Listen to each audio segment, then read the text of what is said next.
Hey everybody, welcome back to the 7 Billion Geniuses channel. I'm Dr. Joel Glenn Wixon, and this is another in the series of music metaphor videos where I'm talking about how to apply, where I'm applying my experience from music performance and composition into larger issues. And today I'm thinking about overwhelmed because it's the middle of November, and believe it or not, it's time when I start working on all my Christmas stuff.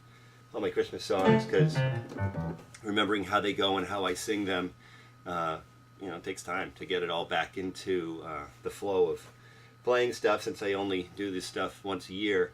And so got me thinking about being overwhelmed, because there's a bunch of songs, and two of them are originals, and one of them is one that I've tweaked a bit, so it's mostly the way that it was originally written, but I've changed it some. But it's a lot to think about, and if I think about it all at the same time, it's easy to become overwhelmed. And one of the things that I've learned from the people I've had the privilege to know over the years is that one of the best ways to stand up against the invitations of overwhelmed is to really think about exactly how we do things.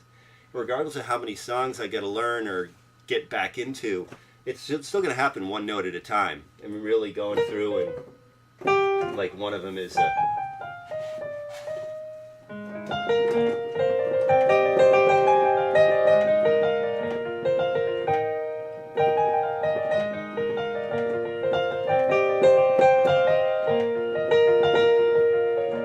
only in a barn is a baby boy, without a room to give him not a toy, but the peace around him and the joy.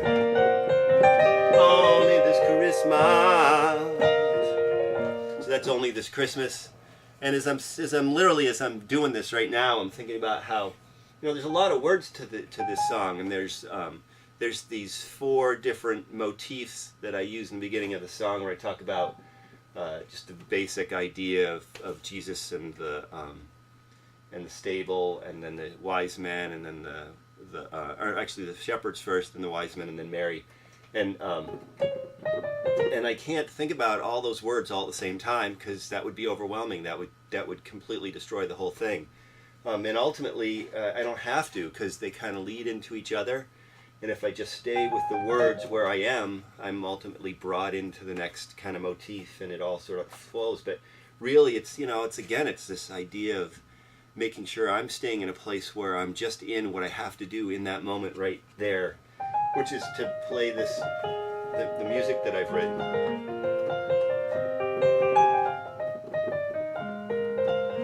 And to think about what it is that's going to come next.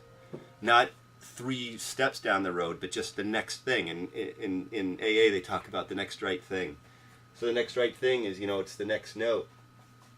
And the other thing that's complicated about the whole process is then there's other songs that are in other keys. This other one, Only Want One Thing for Christmas.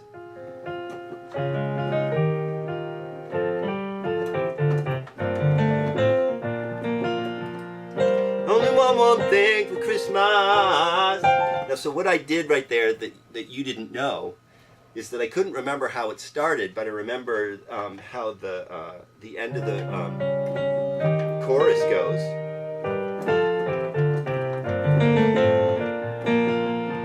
Which is that, and so then that leads me into remembering how the beginning of the verse goes. So one thing leading into another, as long as I kind of allow that to happen, and I don't get overwhelmed by, oh my God, I can't remember how the song goes, so I've failed and everything's going to fall apart, and all those thoughts are completely useless. And ultimately, if I can remember one part of the process, then that can lead me to the next, and then it flows from there.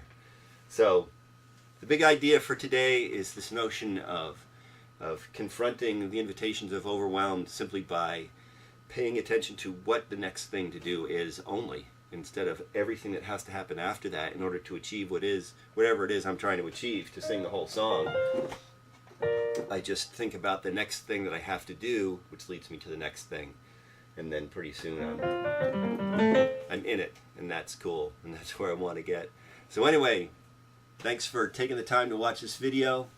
All my contact information is at the end of the video. Please be in touch. Feel free to comment.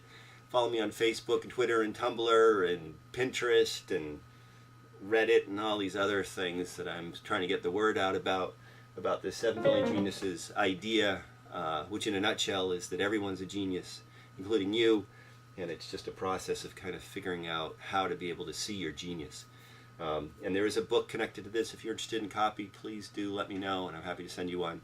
But anyway, for now, thanks for tuning in, and do stay in touch.